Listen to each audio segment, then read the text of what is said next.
Welcome to this Windows Fixit channel, actually. And this is a quick video to talk about a cumulative update that was released for Windows 10.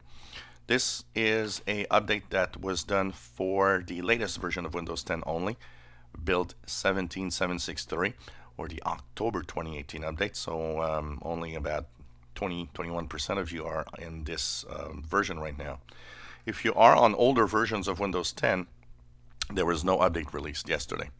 So that update yesterday has one major point of interest, if you want, and if you were one of those victim of the sluggishness of your system because you have the Spectre or Meltdown flaw fix, and in some cases it slowed down PCs up to 30%, which is horrible.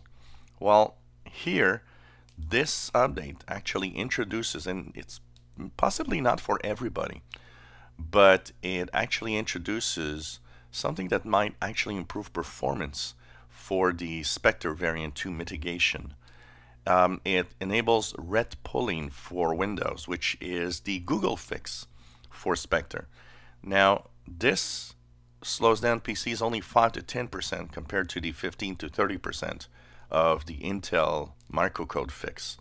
So this is going to be interesting to see because some of you might actually see a faster computer once this is done. Now, it's not clear what machines are getting it and what machines are not, but if you are seeing a difference in performance, if your PC is faster, it could be this.